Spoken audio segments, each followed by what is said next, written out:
حضرت عبدالحکیم رحمت اللہ تعالی علیہ اللہ کے ولی ہیں، بہت بڑے آپ کام کیا کرتے تھے رنگ سازی کا۔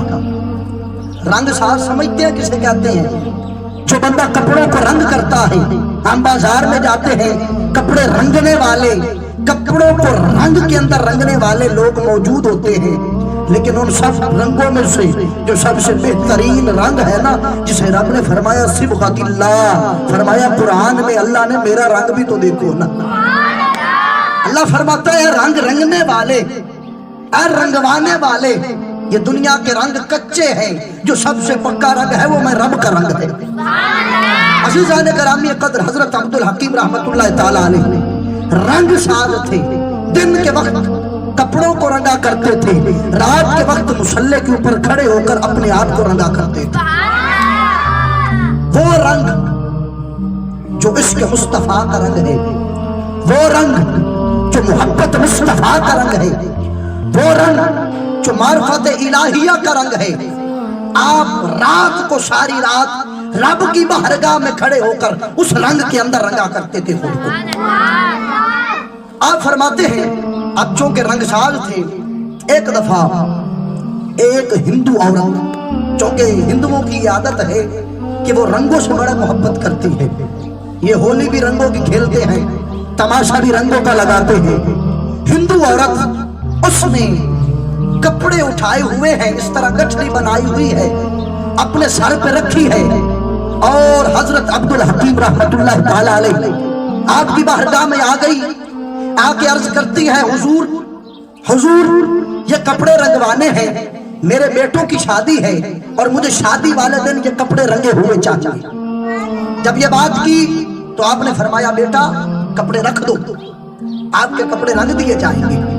وہ ہندو عورت کپڑے رکھ کے واپس چلی گئی۔ توجہ چاہوں گا، بات بڑی سننے والی ہے۔ عزیزان گرامی قدر، وہ عورت، اس نے کپڑوں کی گٹھی اٹھائی ہوئی تھی، اس نے کپڑوں کی گٹھی رکھ دی، واپس چلی گئی۔ حضرت عبدالحکیم رحمت اللہ تعالی علیہ کچھ دنوں کے بعد جو مقررہ وقت اس عورت کو دیا گیا تھا، وہ عورت واپس آئی، آ کے کہتی ہے کہ میں نے آپ کو کپڑے دیے تھے رنگنے والے، میرے کپڑے رنگے ہیں یا نہیں رنگے؟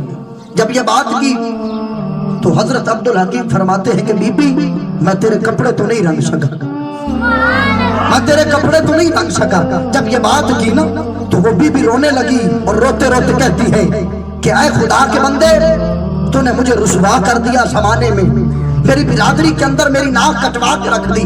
تو وہ بھی اللہ کا ولی تھا، اس نے کہا بیٹا پریشان نہ ہو، پریشان نہ ہو، ہم تجھے زمانے میں رسوا کرنے نہیں آئے، ہم تجھے زمانے میں رسوا کرنے نہیں آئے۔ جب یہ بات کی آپ نے فرمایا بیٹا جا اپنی کپڑوں والی گٹھی اٹھا کے لے آ۔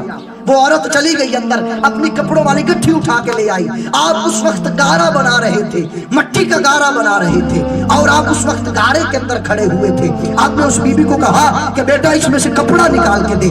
اس نے کپڑا نکال کے دیا۔ آپ نے پوچھا کون سا رنگ کرنا ہے؟ اس نے کہا کہ اس کو پیلا رنگ کرنا ہے۔ آپ نے گارے کے اندر ڈبو دیا، ڈبو کے باہر نکالا، کپڑا پیلے رنگ کا ہو گیا۔ آپ نے دوسرا کپڑا پوچھا، توجہ چاہوں گا، آپ نے کہا بیٹا دوسرا کپڑا لے کے آؤ۔ وہ دوسرا کپڑا لے کے آئی۔ آپ نے کہا بیٹا اسے کون سا رنگ کرنا ہے؟ اس نے کہا بابا اسے لال رنگ کرنا ہے۔ آپ نے اسے بھی مٹی میں ڈبویا، باہر نکالا، کپڑا لال رنگ کا ہو گیا۔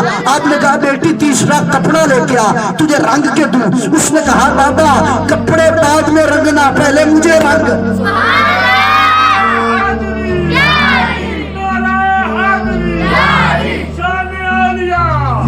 وہ بی بی کہتی ہے بابا کپڑے بعد میں رنگنا، پہلے مجھے رنگ۔ فقیر نے نگاہ کی، کلمہ پڑھایا، مصطفیٰ کا رنگ چڑھا دیا۔ جب مصطفیٰ کا رنگ چڑھا دیا، بی بی اپنے دل کو رنگوا کے چلی گئی مصطفیٰ کے عشق کے رنگ کے اندر۔ جب چلی گئی اپنے گھر کے دروازے پہ پہنچی، ابھی گھر کے اندر داخل نہیں ہوئی، پھر واپس آ گئی، پھر واپس آ گئی۔ آ کے کہتی ہے بابا بابا میں نے ایک بات کرنی ہے۔ آپ نے کہا پوچھو بیٹا کیا کرنی ہے بات؟ وہ کہتی ہے بابا جو رنگ تو نے میرے اوپر چڑھایا ہے نا، میں چاہتی ہوں یہی رنگ میرے بیٹوں پہ بھی چڑھ جائے، میں چاہتی ہوں یہی محمدی رنگ میرے گھر والوں پہ بھی چڑھ جائے۔ آپ نے کہا بیٹا نہیں، صرف گھر والے کیوں، تو پوری بارات کو ادھر سے لے کے گزرنا، میں سب کو رنگ دوں گا۔ جب یہ بات کی، دن آ گیا شادی کا، بیٹوں کو تیار کروایا، ہندو مذہب تھا نہ چونکہ آگے بیٹے ہیں، ساتھ پنڈت ہیں، پیچھے ان کے چیلے ہیں، پیچھے باراتی ہیں۔ اب پنڈت نعرہ لگا رہے ہیں، جو ان کے چیلے ہیں وہ پنڈت کا نعرہ لگا رہے ہیں، کہتے جا رہے ہیں جے گرو جے گرو، نعرہ لگا رہے ہیں اپنے گرو کا، اور جے گرو کرتے کرتے جا رہے ہیں۔ بی بی نے کہا کہ ہم ادھر سے نہیں چلتے، اس بازار سے چلتے ہیں۔ انہوں نے اس بازار سے جانے کا فیصلہ کیا۔ جب وہ بارات فقیر کی چوکھٹ پہ پہنچی تو فقیر نے جب آواز سنی کہ غیر کی آواز آ رہی ہے، یار کا ذکر نہیں آ رہا، فقیر دروازے پہ آیا، آ کے کہتے ہیں بارات والوں نعرہ غلط لگا رہے ہو، جے گرو نہیں کہتے، اللہ ہو کہتے ہیں، جے گرو نہیں کہتے، اللہ ہو کہتے ہیں۔ خدا کی عزت کی قسم، فقیر نے نگاہ کی، دلہا سمیت سارے براتیوں کو محمد عربی کا کلمہ پڑھا۔